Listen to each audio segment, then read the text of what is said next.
श्री गणेशाय नमः। गुरुर्ब्रह्मा गुरुर्विष्णु गुरुर्देव महेश्वर गुरु साक्षात् परम ब्रह्म तस्मै श्री गुरुवे नमः। बोलो सियावर रामचंद्र की जय। पवन सुत हनुमान की जय। बोलो भाई सब भैयन की जय। बोलो भाई भक्त संत श्रोतागण की जय। कल प्रभु के कथा में महाराज मनु और माता शतरूपा के भजन तपस्या का कथा हम लोग श्रवण किए, गान किए, चर्चा किए। जब परम पिता परमेश्वर के द्वारा आकाशवाणी होती है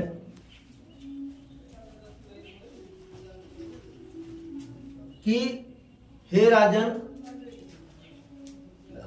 आपकी तपस्या पूर्ण हुई, जो वर मांगना हो वह वर मांग लीजिए। और आकाशवाणी कैसी हुई?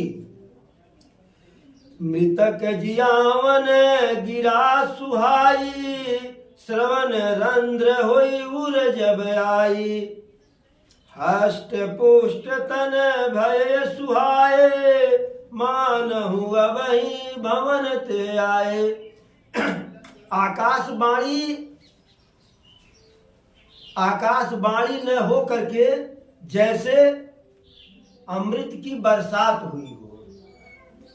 अब अगर अमृत की बरसात होगी तो मृतक व्यक्ति भी जीवित हो जाएगा।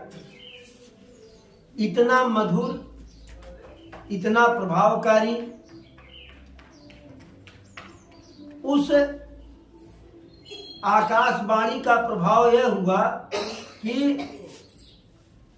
महाराज मनु और माता शतरूपा जी, जिनका शरीर मात्र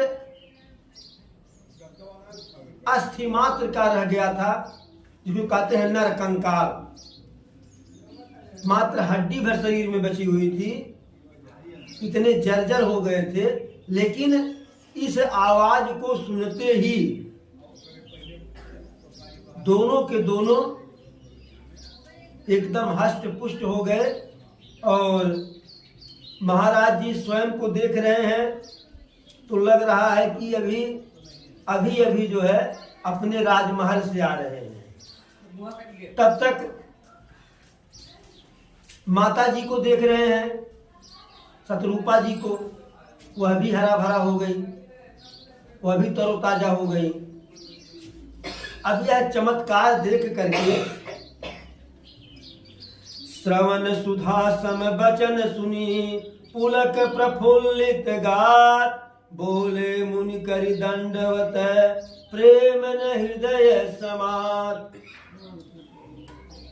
कानों में अमृत रूपी वाणी को सुन करके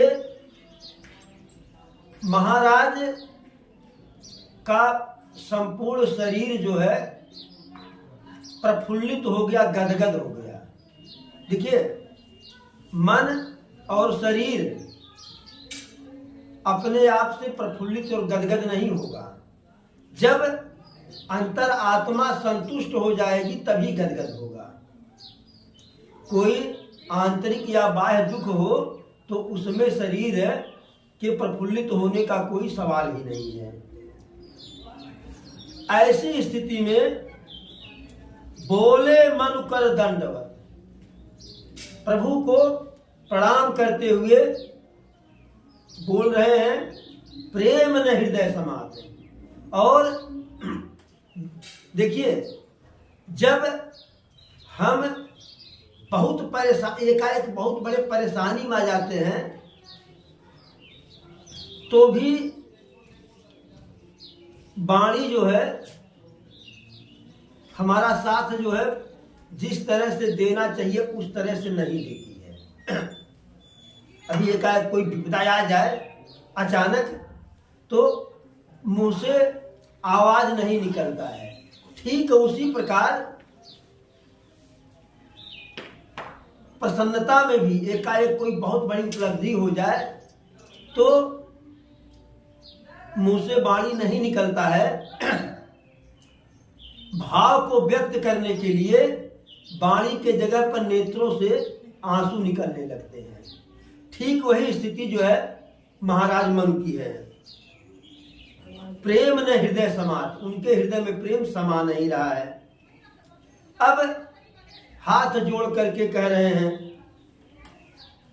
कि हे प्रभु, आप भक्तों के लिए कल्प वृक्ष के समान हैं,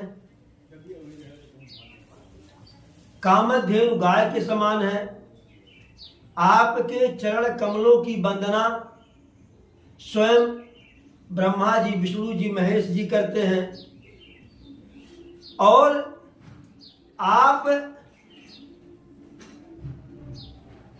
के भगवत भजन के प्रभाव से सबके मनोरथ पूरा होते हैं। आप संपूर्ण सृष्टि के नायक हैं। यदि आप हम पर जो है प्रसन्न हैं, हमारे भजन से प्रभावित हैं, तो हमें जो हम वरदान मांग रहे हैं वह दीजिए। वरदान क्या मांग रहे हैं? जो स्वरूप बस शिव मन माही, जहि कारण मुनि जतन कराही। जिस जो स्वरूप, जो बाल स्वरूप आपका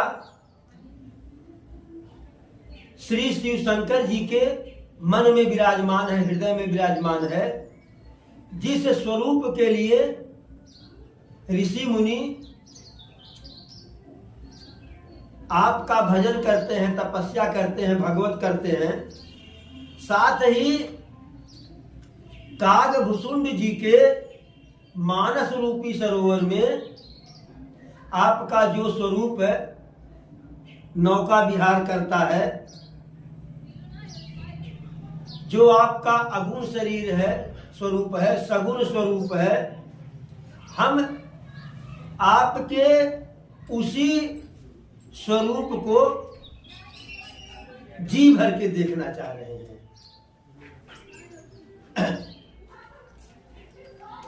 अब मनु जी के वाणी में इतना भजन था और इतना प्रेम था, इतना प्रेम रस भरा हुआ था कि प्रभु प्रेम के बस में ही रहते हैं। और प्रेम कैसा भरा हुआ था वाणी में? जैसे लाल मोहन मिठाई में रस भरा रहता है, छेना वाली मिठाई में, उस प्रकार से ऐसा जो है मधुर रस भरा हुआ था। अब प्रभु इनकार नहीं कर पाए तो हुआ क्या? भगत बछल प्रभु कृपा निधाना, विश्वास प्रगटे भगवाना। जो भक्तों के वात्सल्य हैं, यानी भक्तों के लिए, देखिए वात्सल्य से तात्पर्य है बछलता से लिया गया है। बछलता अर्थात गाय का बछड़ा, गाय की बाछी। तो गाय अपने बछड़े और अपने बछिया को बहुत मानती है, बहुत चाहती है। एक बार में से करेगी, चाहे जहां गाय रहेगी, अगर आवाज कान में गई तो वह पुकारने लगती है, उधर देखने लगती है। तो प्रभु के भी हृदय में अपने भक्तों के लिए वही स्थान है। ऐसे कृपा निधान, करुणा बरसाने वाले प्रभु, विश्ववास प्रगटे भगवाना, जो संसार के कण कण में वास करने वाले हैं वह प्रकट हुए। और प्रकट कैसे हुए? किस रूप में? हालांकि महाराज मनु बाल रूप में बुलाए थे, लेकिन प्रभु बाल रूप में नहीं आए। प्रभु जो है क्या कहते हैं, विकराल रूप में आए। नील सरोरुह नीलमणि नील नीरधर श्याम, लाजहि तन शोभा निरखी कोटि कोटि सतकाम। नील सरोरुह, नीले कमल के समान, नील सरोरुह नीलमणि, और नीले मणि के समान। नील नीरधर श्याम, श्याम बादल की तरह से। और सुंदरता उनकी, ये तो रंग हो गया, और सुंदरता कैसी है, लाजहि तन शोभा निरखी, उनके शरीर की सुंदरता को देख करके लाजहि, लज्जित हो रहे हैं कौन, कोटि कोटि सतकाम। कामदेव को लोग कहते हैं बड़े सुंदर देवता, लेकिन करोड़ों कामदेव की सुंदरता एक में अगर मिला दी जाए तो ऐसा भी जो है दिव्य सुंदर है देवता या महापुरुष, उनकी सुंदरता को देख करके लज्जित कैसे। अब लज्जित क्यों होना है, जैसे हमारे जेब में 500 रुपया है और हमारे घमंड के रुपया लेकर के दिखा रहे हैं, तब तक कोई करोड़ वाला आ गया तो हम शर्मिंदा हो जाएंगे ना। तो कामदेव को अपने सुंदरता पर एक तरह से अभिमान था, गर्व था, लेकिन प्रभु की सुंदरता के आगे अगर करोड़ों कामदेव की सुंदरता एक में मिला दी जाती तो भी वह शर्मसार हो जाते, लज्जित होते। सुंदरता कैसी है, नवयंबुजयंबक छबिनी की, चितवन ललित भावती जी की, भ्रिकुट मनोज चाप छबिहारी, तिलक ललाट पलट दुतकारी। नेत्र उनके कैसे हैं, नव अंबुज अंबक छबिनी की, सुंदर नए बड़े कमल के पंखुड़ियों की तरह से गुलाबी नेत्र हैं उनके। चितवन ललित भावती जी की, और उनके जो चितवन है, देखने की विधि जो है भावती जी की, मन को लुभाने वाली है। और उनकी जो भाव है वह कामदेव भगवान के सुमन धनुष की तरह से ऐसे करके टेढ़ी है, तिरछी। और तिलक ललाट पटल दुतिकारी, और उनका जो तिलक है जो है वह ऐसा शोभायमान, इतना जो है चमक, मैंने क्या कहते हैं कि प्रकाशमय हो रहा है, जैसे मानिए कि बिजली चमक रही हो।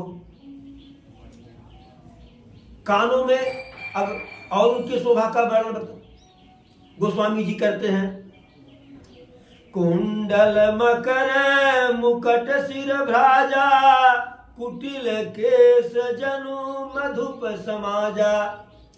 कुंडल उनके जो है, जो कानों में मछली के आकार का कुंडल है जो है, वह बड़ा ही जो है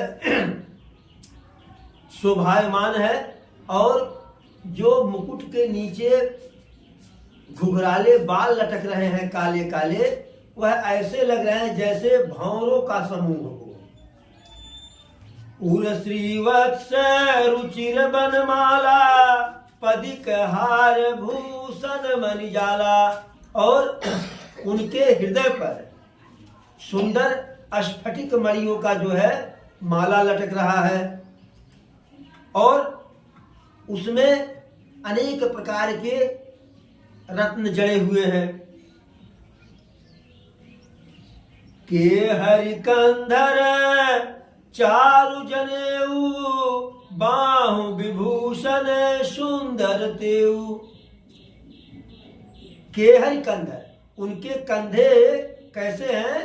जैसे सिंह के जो गर्दन की तरह से, सिंह के कंधे की तरह से, और उसके ऊपर जो है सुंदर कंधे से लटकता हुआ सुंदर जनेऊ लटक रहा है। बाहु विभूषण सुंदर तेऊ, और जो भुजाओं में भुजदंड पहने हुए हैं वह भी जो है अद्वितीय सुंदर है। इस प्रकार से उनकी सुंदरता का वर्णन जो किया जाए हो तो मैंने अब प्रभु के सुंदरता का वर्णन जो लीला बिहारी है। तड़ित बिनंद कपीत पट उदर रेख बरतीन, नाभि मनोहर लेति जनु जमुन भंवर छवि छीन।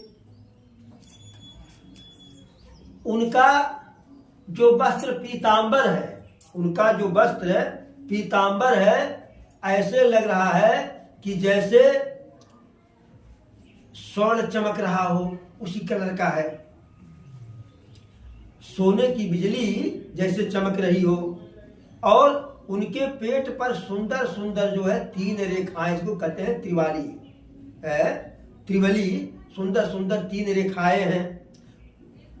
और जो उनकी नाभि है वह इतनी सुंदर है कि जैसे यमुना जी में जो जल भंवरिया करके भंवरी बनाता है, उससे भी अधिक जो है सुंदर जो है उनकी नाभि है। ऐसे प्रभु जो है, अब उनके शोभा का वर्णन,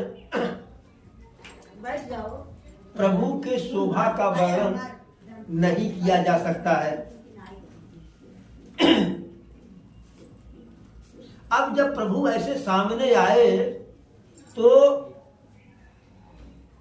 महाराज मनु, अब विश्वास तो था लेकिन यह नहीं था कि इतनी जल्द ऐसे आ जाएंगे। अचानक प्रभु सामने आ गए तो कुछ देर के लिए तो सोच ही नहीं पाए कि क्या करें, to do what not to do, क्या करूं क्या न करूं। एकटक ऐसे जो है देख रहे हैं। तब तक जब याद आया कि अरे तो पार ब्रह्म परमेश्वर हैं, तत्काल उनके पैरों में साष्टांग गिर पड़े। जब बड़ी छवि समुद्र हरि रूप बिलोकी, एक टकराए नयन पटरों की। देख करके उनकी सुंदरता को नेत्र वहीं टिके के टिके रह गए। अब नेत्रों की का क्या हाल है? जैसे देखने का कार्य यह पुतली करती है। पुतली प्रेम में देख रही है, जी भर के देखना है। तब तक पुतली को देखना था, लेकिन प्रेम में आंसू जो है निकलने लगे। और आंसू को क्या करना था?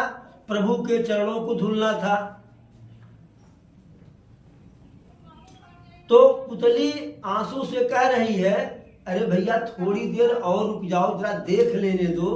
तो आंसू कह रहा है, हम काहे रुक जाएं, तुम देखो और हम चरण में धुलने पावे।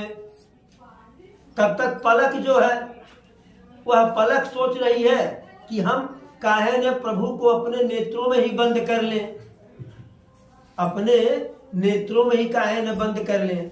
पलक जो है, देखिए, हम जब नेत्र को खोल के देखते हैं तब हमें उतना साफ जो है उतना अस्थाई दिखाई नहीं पड़ता है। लेकिन जब हम नेत्र बंद करके देखते हैं तब हमारा देखना, हमारी दृष्टि अस्थाई हो जाती है, टिकाऊ हो जाती है। अब पलक बंद होने को है। अब नेत्र के ही 3 भाग हैं, पुतली, यश्रु, पलक है, सब आपस में लगे लड़ने। तो महाराज कहे कि आप लोग आपस में न लड़िए, अरे हम ऐसा कोई जतन करेंगे कि बहुत दिनों तक देखने का सौभाग्य मिलेगा। हम ऐसा कोई जतन करेंगे कि बहुत दिनों तक जो है देखने का सौभाग्य मिलेगा। फिर चरणों में गिर पड़ते हैं साष्टांग दंडवत करके। हरस विवश तन दशा भुलानी, परे दंड युग गहि पद पानी। चरणों में गिर पड़ते हैं, पैरों को हाथों से अपने जो है पकड़ लेते हैं। प्रभु क्या करते हैं?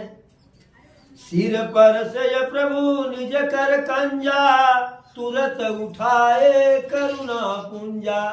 अपने हाथों से स्पर्श किए और तत्काल उनको खड़ा की उठा दिए।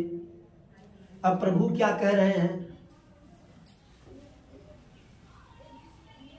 बोले कृपा निधान पुनि, अति प्रसन्न मोहि जान। मागहु बर जोई भाव मन, महादानी अनुमान। कह रहे हैं, हे राजन, मैं बहुत ही प्रसन्न हूं, कम नहीं बहुत बड़का वाला प्रसन्न हो गया हूं आपके भक्ति पर, आपके तपस्या पर। और जो मांगना हो वह हमसे मांगिए, जो मांगना हो वह मांगिए। और छोटा वाला दानी समझ करके नहीं, बड़ा वाला दानी है। मैं बहुत बड़ा दानी हूं। लेकिन अभी तो महाराज जी जैसे प्रभु के भक्त एक गीत गाते हैं, अखिया हरि दर्शन को प्यासी, अखिया हरि दर्शन को प्यासी, हरि दर्शन को प्यासी, अखिया हरि दर्शन को प्यासी। देखन चाहत कमल नयन को, देखन चाहत कमल नयन को, निस दिन रहत उदासी, अखिया हरि दर्शन को प्यासी। तो प्रभु कह रहे हैं मांगो, महाराज जी कह रहे जरा ठहरो, अभी जी भर के देखे नहीं है, जरा देर ठहरो राम।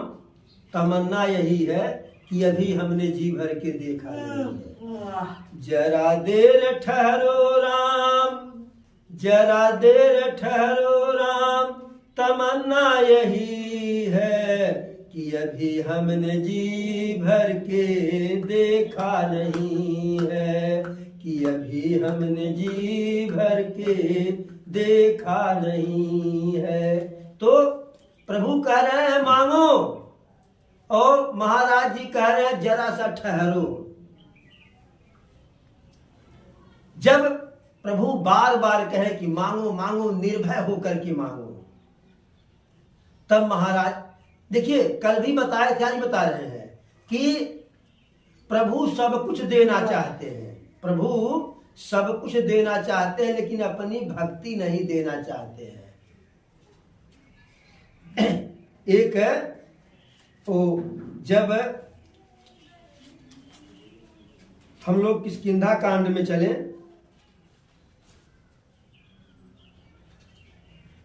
जब सुग्रीव से प्रभु की मित्रता हुई, तो सुग्रीव ने अपनी व्यथा कही प्रभु से। व्यथा को सुन करके, सुग्रीव के सभी दुखों को सुन करके प्रभु जाते हैं, बाली का वध कर देते हैं। और जब बाली का वध कर देते हैं, तो जब वध करने के बाद जब बाली के सामने जाते हैं, तब जो वह प्रभु को देखता है, तो मुंह पर तो थोड़ा सा जो है कड़वाहट का भाव, थोड़ा सा रिस, व्यंग, लेकिन अंदर से बिल्कुल प्रेम भरे हुए हैं। परा बिकल मई सर के लागे, पुनि उठ बैठ देखी प्रभु आगे। बाल जब प्रभु का बाण लगा, अब प्रभु का बाण कहते कि जिम या मोग रघुपति कर बाणा, जिसका बाण प्रभु को लग जाए तो निशाना तो चूकना ही नहीं है, वो काम तमाम करके ही आएगा। तो बाण लगते ही विकल हो गया मारे पीड़ा से, लेकिन पुण्य उठ बैठ देख प्रभु आगे। जैसे ही प्रभु को देखा तो पहचान गया कि मारने वाला कोई साधारण नहीं है, ये मारने वाला असाधारण है। तो दर्द को लिए उठ करके बैठ गया। अब देख क्या रहा है, श्याम गात सिर जटा बनाए, अरुण नयन सर चाप चढ़ाए। शरीर तो उनका श्यामला ही है, सिर पे जटाजूट बना हुआ है, नेत्र उनके लाल लाल कमल फूल की तरह से, और कंधे पर धनुष है। बार बार देख रहा है। और जब प्रभु को देखा जो है, पहचाना, पुनि पुनि चितई चरण चित दीना, सुफल जन्म माना प्रभु चीन्हा। बार बार देख रहा है बारीक नजरों से, कौन है। तो विचार करते करते जो है सोचा कि यही प्रभु है, हमारा जीवन धन्य हो गया। फिर क्या कहता है, मुख पे बनावटी क्रोध को, गुस्सा को लेकर के, हृदय प्रीति मुख बचन कठोरा, बोला चितई राम की ओरा। मुख पे बनावटी गुस्सा, लेकिन हृदय में, मन में अपार प्रेम को भर करके प्रभु को देख करके प्रभु से बोल रहा है, धर्म हेतु अवतरऊ गोसाई, मारहु मोहि व्याध किय नाई। हे प्रभु, आप तो मर्यादा पुरुषोत्तम है, धर्म की रक्षा के लिए अवतार लिए हैं। तब फिर भला बताइए, यह कौन सी मर्यादा है, कौन सा धर्म है कि आप हमारा वध बहेलिया की तरह से, शिकारी की तरह से, जैसे शिकारी छिप करके शिकार करता है। फिर आगे क्या कहता है, मैं बैरी सुग्रीव प्यारा, कारण कवन नाथ मोहि मारा। हे प्रभु, ठीक है, आप हमको ऐसा वरदान मिला था कि सामने से नहीं मार सकते थे, वह ठीक है।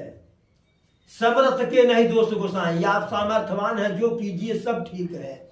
लेकिन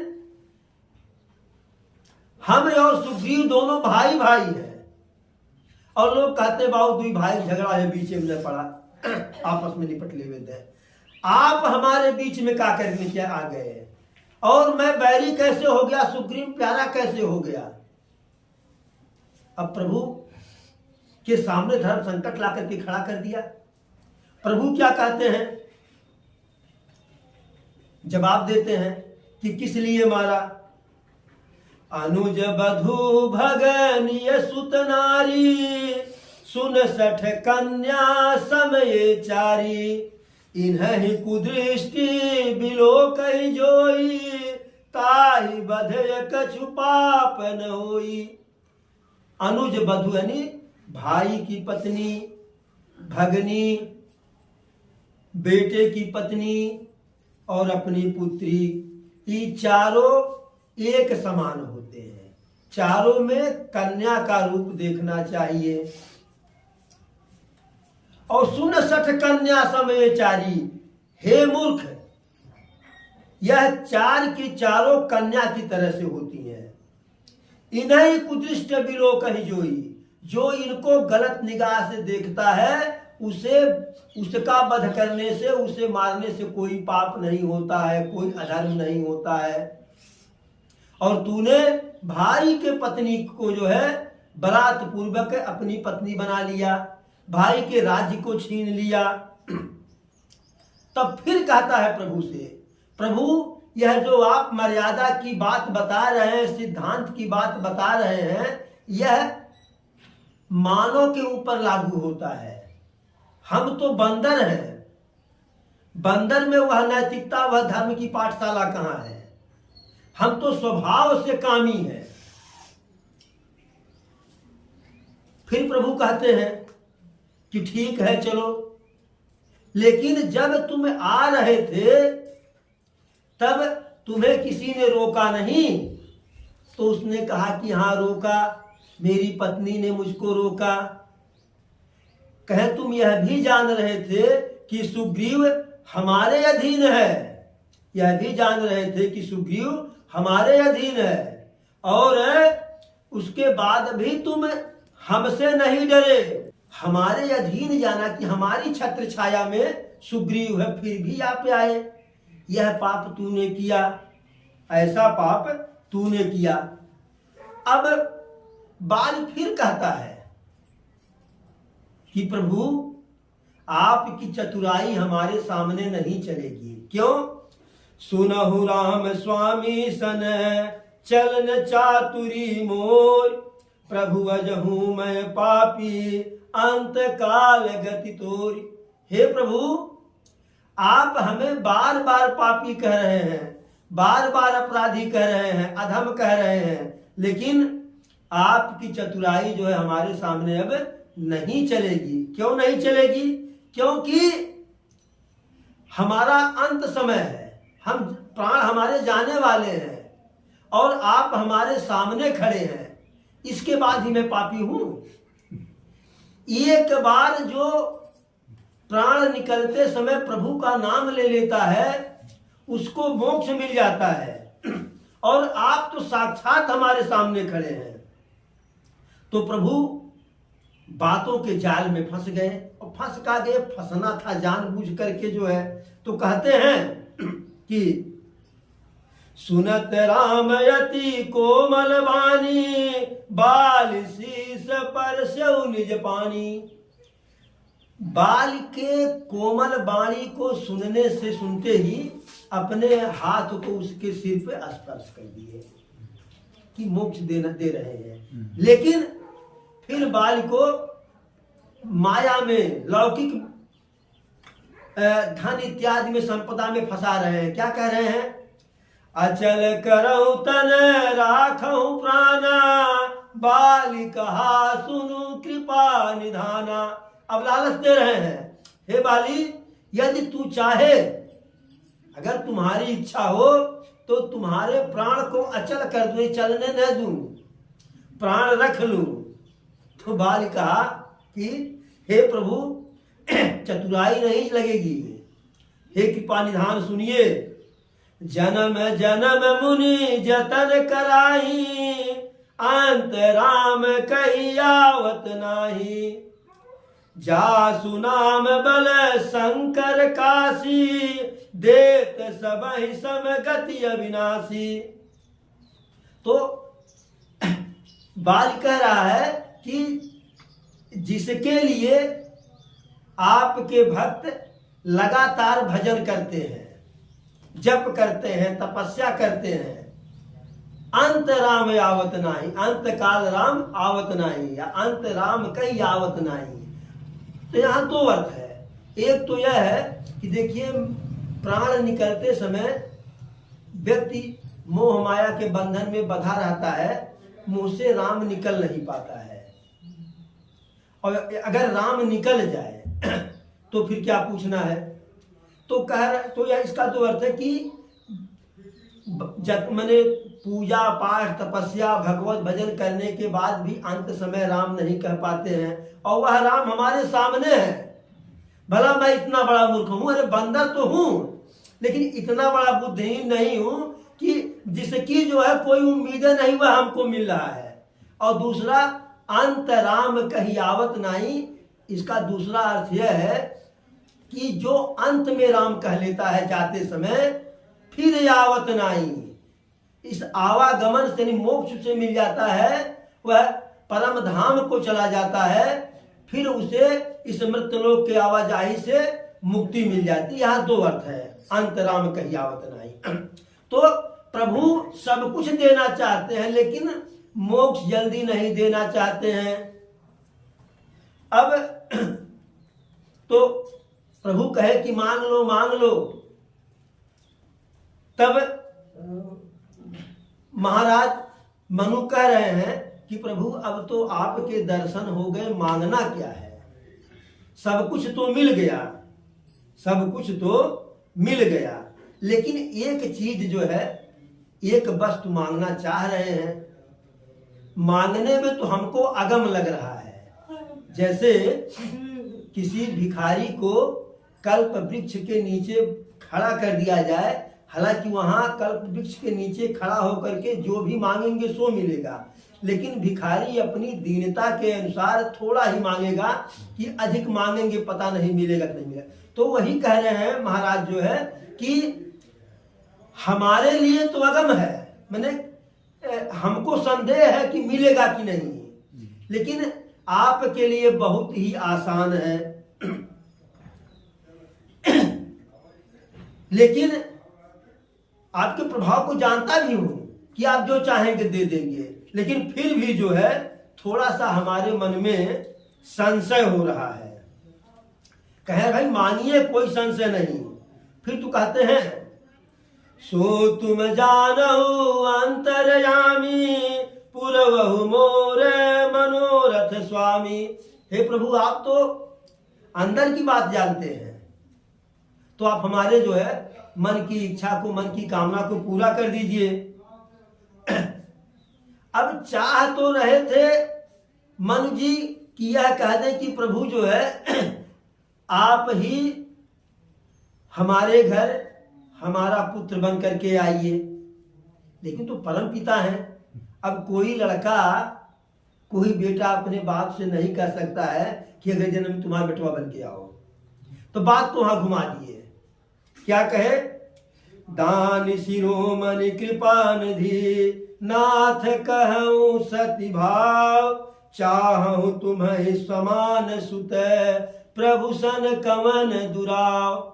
हे प्रभु, आप तो दानियों में शिरोमणि है, सबसे ऊपर है, कृपा निधि, कृपा के खजाना है, सागर है, और झूठ नहीं, झूठ फूट नहीं आता है, साफ साफ कहे, सच्चे मन से कह रहे हैं। क्या चाह रहा हूं, क्या मांगना चाह रहा हूं? चाहूं तुम्हें समान सुत है, आपको नहीं, आपके जैसा ही पुत्र चाह रहा हूं। अब आपसे छिपाना क्या है? अभी कैसे कहे आप ही आ जाओ? तो प्रभु भी जो है बात को तो समझ ही गए कि क्या चाह रहे हैं, तो प्रभु बड़ा प्रसन्न हुए। जैसे छोटा सा बच्चा तुलतुला करके बोले, थोड़ी सी हल्का फुल्का शरारत करे, तो भी माता पिता जो है बड़ा मंद मंद मुस्कुराते हैं। तो प्रभु जी भी खूब मगन हुए, खूब मुस्कुराए। क्या हुआ? देखी प्रीति सुने बचन बोले, एव मस्त करुणा निधि बोले। महाराज के अपने प्रति प्रेम को देख करके बहुत मगन हुए और कहे एव मस्त, ऐसा ही होगा। फिर आगे क्या कहते हैं? आप सरिस खोजऊं कह जाई, नृप तव तनय होब हम आई। कि हे राजन, अब अपने जैसा दूसरा खोजने कहाँ जाए? अनावश्यक का माथा पच्ची, अनावश्यक का श्रम, अब खोजने हेरने कहीं नहीं जाएंगे। आप बिल्कुल आश्वस्त रहिए, जो है हम स्वतः आपका पुत्र बनके आपके यहां पैदा होंगे। फिर माता शत्रुपा से कहते हैं, हे माता, ये तो राजा साहब मांग ही लिए, अब आप भी कुछ मांगना चाहिए तो मांग लीजिए, जो मांगना चाहिए मांग लीजिए। तो देखिए, स्त्रियां स्वभाव से बड़ी चतुर होती हैं, चाहे वो हमारे घर की हो, चाहे आपके घर की, चाहे जहां की। वो अगर जान करके मूर्खता न करें तो बड़ी चतुर होती है। और हमारे यहाँ कहा भी गया है कि विवाह 7 जन्मों का रिश्ता होता है। तो बिल्कुल सर्टिफाई थी कि जो जब 7 जन्मों का रिश्ता है, तो महाराज मनु का के इस जन्म में मैं उनकी पत्नी हूं, तो अगले जन्म में भी पत्नी रहूंगी। और जब प्रभु उनके यहाँ पैदा होने के लिए कह ही रहे हैं, लेकिन हमारे ही तो पेट से पैदा होंगे, क्या करने के लिए हम कुछ मांगने जाएं कि हम हुक्म चाहिए। लेकिन अपनी बात को, अपने जो है इस सिद्धांत को कि 7 जन्मों का रिश्ता प्रभु से ही प्रमाणित करा लेना चाह रही थी। तो कहीं क्या, जो वरुनाथ चतुर नृप मागा, सोई कृपाल मोहि अति प्रिय लागा। हे प्रभु, जो वरदान महाराज मांगे और आप दे दिए वह हमको बड़ा अच्छा लगा, हम उसी में संतुष्ट हैं। एक डबल लाभ है, मंगलावन हम मिल गए। जैसे ही इतने लोग बैठे हैं, अब इसी में से कोई कहे भाई तिनका एक कप लाओ चाय पियाओ, तो अगर चाय आएगा, न आवे न सही, लेकिन आएगा तो सबके लिए आएगा। तो माता शतरूपा बड़ी ही बुद्धिमानी से जो है बात को कवर किए कि जो महाराज मांगे हैं वह हमको बड़ा अच्छा लगा, और आप आएंगे तो हमारे ही घर न।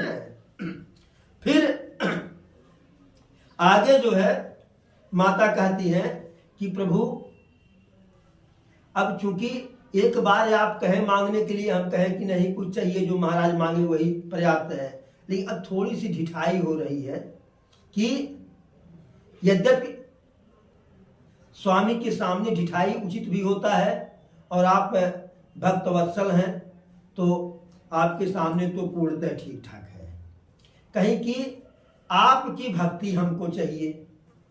प्रभु कहे एवं मस्त। फिर चलते चलाते महाराज कहे कि अब जब मंगना बनी गए हैं तो अब ठू और मांग ले भाई, एक मांगे तो मंगना, दो मांगे तो मंगना। तो महाराज कहे जो है कि हे प्रभु, जब आप दे ही रहे हैं तो एक बार और दे दीजिए। कहे मांगिए। सुत विषयी तव पदरति हो, मोहि बड़ मूढ़ कह किन को। हे प्रभु, मेरा जीवन आप पुत्र बन करके आएंगे तो आप ही से जुड़ा रहे, आप ही में हमारा विषय रहे, आप ही में हमारा अनुराग रहे। मन बिनु फन जिमि जल बिनु मीना, मम जीवन तिमि तुम्हें अधीना। जैसे सांप का जीवन उसके मणि से जुड़ा रहता है, मछली का जीवन जल से जुड़ा रहता है, उसी प्रकार जो है हमारा भी जीवन जो है आप से ही जुड़ा रहे, आप नहीं तो जीवन नहीं। ऐसा वरदान मांगे। और अस बरु मागी चरण गहि रहू, एव मस्त करुणा निधि कहू। ऐसा वरदान मांग करके महाराज चरणों में गिर पड़ते हैं। प्रभु कहते हैं एव मस्त। फिर कहते हैं प्रभु, अब तुम मम अनुशासन मानी, बसहु जाई सुरपत राजधानी। हे राजन, जो आप चाह रहे थे, जो जो मांगे हम वह सब आपको दिए। अब हमारी बात को जो है ध्यान से सुनिए, हमारे आदेश को मानिए, निवेदन को मानिए। अब इसके बाद जाकर के आप स्वर्ग में निवास कीजिएगा और वहां भोग विलास करते हुए आराम से जीवन व्यतीत कीजिएगा। फिर तह करी भोग विलास, तात गए कछु काल पुनि, होई हूँ अवध भुआल, तब मैं होब तुम्हार सुत। वहां भोग विलास करिए, ऐसो आराम की जिंदगी जिए। फिर कुछ काल बीतने के बाद आप अयोध्या के राजा बनेंगे, तब हम आपके यहाँ जो है आपके पुत्र के रूप में अवतार लेंगे, जन्म लेंगे। और हम ही नहीं लेंगे, जो हमारी माया है, आदि शक्ति जो है, वह भी हमारे साथ आएंगी, कि जिनके अंश मात्र से अनगिनत लक्ष्मी का निर्माण हो जाता है, जिनके माया से सृष्टि की संरचना होती है, वह भी आएंगे। और जाइए, पुरौबमय अभिलाष तुम्हारा, सत्य सत्यपन सत्य हमारा। झूठा नहीं कह रहे हैं, आपकी हर इच्छा को पूर्ण करेंगे, हमारा प्रण सत्य है, सत्य है, सत्य है। ऐसा कह करके प्रभु अंतर ध्यान हो जाते हैं और इधर महाराज मनु और माता शतरूपा प्रभु के उसी स्वरूप को अपने हृदय में धारण करके बसा करके बहुत लंबे समय तक नैमिषारण्य में उनके भजन में लगे रहे। फिर कुछ काल बीतने के बाद अपने शरीर को अनायास त्यागे। इससे होता है कि जन्म मरण बेरन दुखदाई, तो उस प्रकार की कोई पीड़ा नहीं हुई। सामान्य अवस्था में शरीर का त्याग किए। भरद्वाज जी प्रभु के जन्म का यह कारण जो है याज्ञवल्क्य जी को सुनाए कि बाबा भोलेनाथ इस प्रकार की घटना, यह कहानी माता पार्वती को इस रूप में सुनाए थे। कहा भी गया है, शंकर ने खुद लिखी है, शंकर ने खुद लिखी है श्री राम की कहानी, शंकर ने खुद लिखी है श्री राम की कहानी, शंकर ने खुद लिखी है 4 घाट इसमें, है 4 घाट इसमें, बकता है 4 ज्ञानी, शंकर ने खुद लिखी है श्री राम की कहानी, शंकर ने खुद लिखी है। तो श्री रामचरितमानस की कथा बाबा भोलेनाथ लिखे हैं। तुलसीदास तो जो है इसे सिर्फ कथा की रचना बाबा भोलेनाथ किए हैं। तुलसी बाबा तो इसे सिर्फ जो है लिपिबद्ध किए हैं। ऐसा जो है पवित्र कथा है कि जिसके रचयिता भगवान भोलेनाथ है। तो आज की कथा को यहीं विश्राम दिया जा रहा है। अब देखिए एक बात और, जैसे इसके पहले प्रताप भानु और कपटी मुनि की कथा सुनाई गई, जबकि वह कथा महाराज मनु और शतरूपा की कथा के बाद था, लेकिन उसे इसलिए सुनाया गया यह बताने के लिए कि हम जैसे लोगों के संगत में जाते हैं उसी प्रकार का प्रभाव पड़ता है। इसलिए प्रताप भानु और कपटी मुनि की कथा जो है पहले सुनाई गई और महाराज मनु और शतरूपा माता की कथा बाद में। आज की कथा को ही विराम दिया जाता है। जय हो प्रभु, हे दीनानाथ, हे पार ब्रह्म परमेश्वर, सबकी रक्षा करो, कल्याण करो। जय हो, जय।